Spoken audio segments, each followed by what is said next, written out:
한 가지 약간 이거는 네. 뭐 약간 리스크가 있을 수 있지만 괜찮습니다. 예. 그래도 성장까지 좀 생각하면 네. 저는 그래도 반도체. 반도체. 아, 이거 거의 왜냐면 우리나라 먹여 살리는 10년 거죠. 후에도 네. 반도체는 써야 될 것 같아요. 음. 근데 왜 반도체냐면 네. 10년 후에도 모르겠어요. 중국이 만들지 모르는데 네. 어쨌든 지금 메모리 만드는 회사는 3개밖에 없잖아요.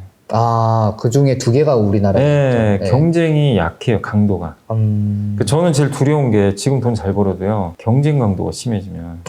워런 버핏이 그랬잖아요. 경제적 해자가 있어야 된다. 네. 근데 거기서 제일 리스크가 뭐냐면 우리가 피자를 8조각인데 네. 4명이 먹으면 네. 이 넷이 그냥 가져가는 거잖아요. 네. 갑자기 경쟁자 들어와서 네. 3명이 더 들어오면 난 한쪽밖에 못 먹어요. 그럼 이거 어떻게 돼요? 이 시장은 똑같은데 뭐 예를 들면 피자 조각이 2개로 늘어났어요. 네. 이렇게 늘어나면 4명이 먹으면 이제 2조각씩 먹다가 갑자기 네. 4조각 먹으면 훨씬 좋잖아요. 네. 그럼 이러면 주가 올라가잖아요. 네. 그게 아니라 피자판이 2개가 됐는데 갑자기 여기서 4명이 추가로 들어가면 결론은 뭐죠? 똑같아요.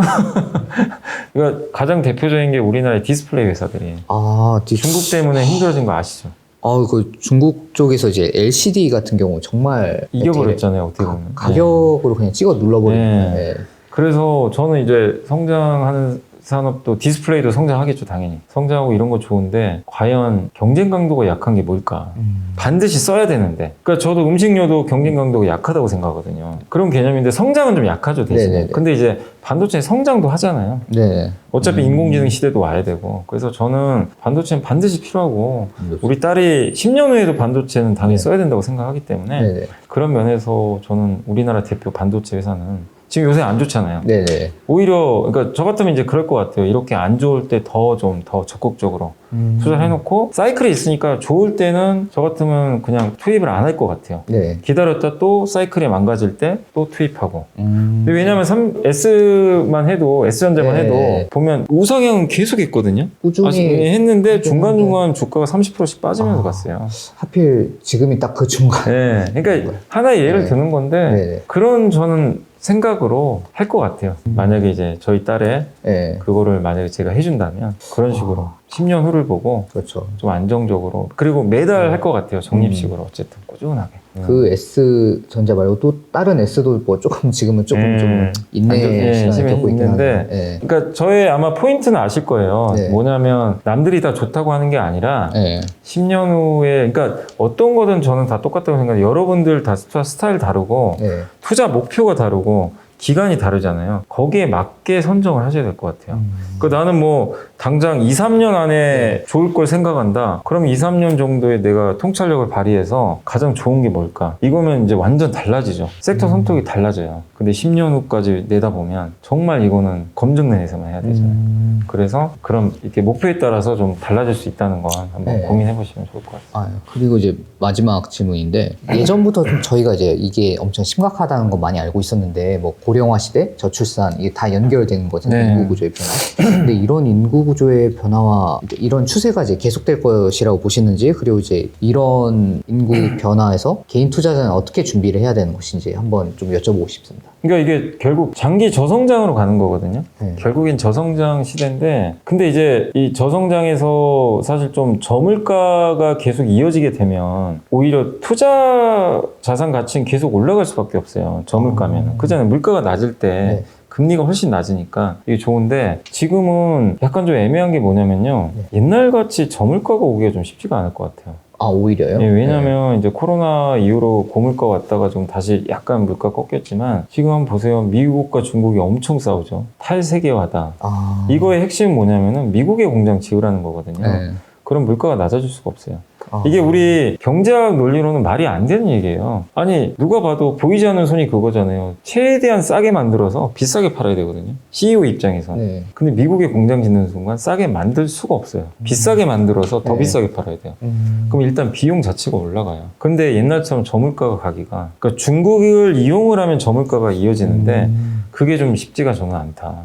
그래서 옛날만큼의 저물가 시대가 좀 올 것 같지는 않고 뭐 이제 수요 공급 그래프에서 지금 이제 S에 문제가 생겼다 약간 이렇게 맞습니다. 보이니까 이제 성장은 오히려 이제 확 늘어나거나 오히려 줄어드는데 물가는 더 오르는. 물가는 좀 오르는데 이게 좀 되게 아이러니한 현상인데 구조적으로 공급이 좀 부족할 것 같아서. 그래서 인플레 감축법도 사실 그거거든요. 공급 늘려가지고 네. 하겠다는 건데 어쨌든 이제 저성장 국면은 이어지겠지만 네. 결국 그 상황에서 물가를 낮추기가 과거처럼 쉽지 않고 이건 미국 스스로가 그렇게 또 만들어버린 거거든요. 네.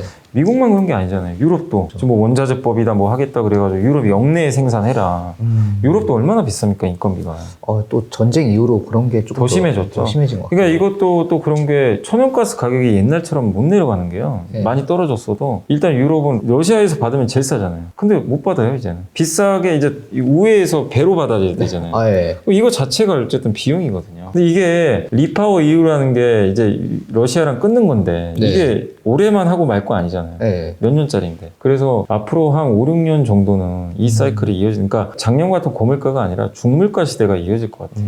중물가 그러면 저속물가. 예, 네. 그러면은 어쨌든 이런 시대에서는 결국엔 그 여러분들이 좀 생각하셔야 될 게 노동의 가치가 더 중요해져요. 왜냐하면 네네. 저물가 저금리 시대에는 네. 이 자산 가치가 더 중요하거든요. 실물 자산이 더 가치가 더 올라가요. 네. 자산.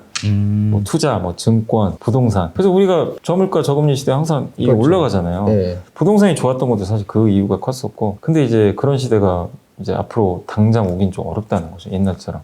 그래서 노동의 가치. 그 회사도요, 무형제보다는 네. 그러니까 플랫폼이나 이거 중요하지만 제조업의 가치가 저는 더 중요해졌다. 지금 오히려 시대는. 지금 느끼고. 미국도 보세요. 네. 미국 바이든 대통령이 지금 하는 게 뭐예요? 공장 공장 지어서 미국에 일자리 네. 만들겠다는 게 네. 핵심 목표인데 그럼 제조업을 그만큼 키워주겠다는 거거든요.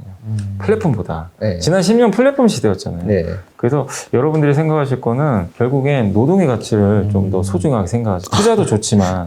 개인 투자자. 예, 저는 그래요. 노동의 가치를 더. 예, 아니, 그러니까 우선순위가 네, 우선순위요. 투자해서 늘리는 그 자기 공부하는 건 맞아요. 네. 병행하시되 제일 걱정되는 게 투자 잘 된다고 이걸 제발 노동을 끊지 마시라는 거예요. 무조건 자기가 노동을 해서 이 현금으로 끝까지 뽑아내셔야 돼요. 이 시대가 좀 끝날 때까지는 어쨌든 좀 저는 뽑아내셔야 되고 그 다음에 이렇게 인구가 줄잖아요. 네. 인구가 줄고 고령화시게 되면 이제 어떤 애널리스트 분들이 그 보고서 쓰고 저는 좀 약간 공감을 했던 게 찰스 구타트라는 분이 쓴 책에 그런 내용이 나오는데요. 네. 고령화가 되면요 물가가 오른다고 합니다.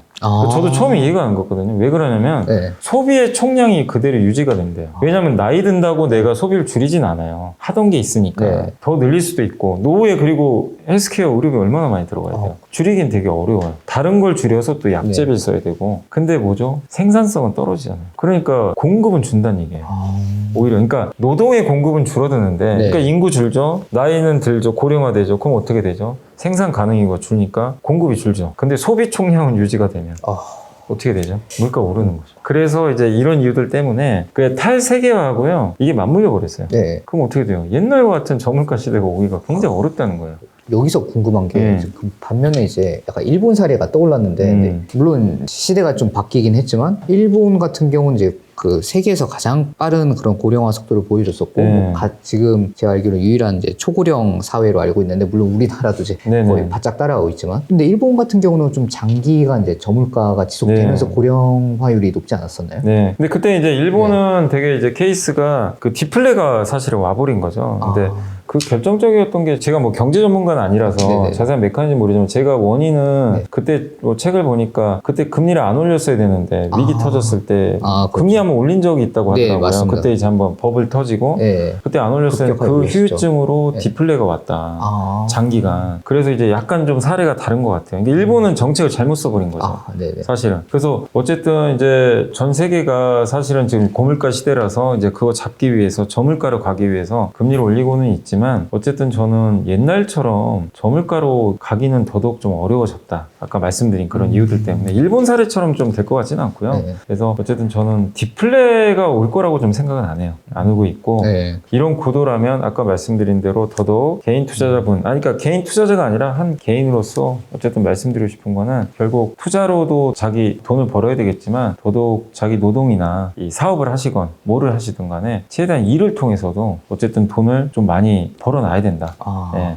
그게 저는 좀 오히려 예전보다 좀 중요해졌다. 이렇게 좀 말씀을 드리고 싶습니다. 또 중물가면은 이제 아까 말씀해주셨던 은행, 보험, 통신, 음식료 여기도 어쨌든 반영이 되니까 네, 맞습니다. 안정적으로 현금 네. 흐름이 계속 그죠. 꾸준히 그러니까 나올 거고. 어쨌든 네. 너무나 지금 어려운 시대잖아요. 사실 네. 뭐든 간에. 그래서 어떻게든 자기 현금 흐름 파이프라인을 네. 이게 너무 위험한 것보다는 좀 안정적인 파이프라인을 만들어 놓으면서 네네. 모아 가야 될 것 같고 대신에 내가 항상 말씀드리지만 이건 이율배반적이지만 한 단계 내 재산을 점프하려면 네. 어쩔 수 없어요. 그때는 리스크 테이킹. 그래서 그걸 가고 싶으신 분들은 철저하게 기업 분석하시고 주식 공부하셔서 가셔야 됩니다. 돈을 잃을 수도 있어요.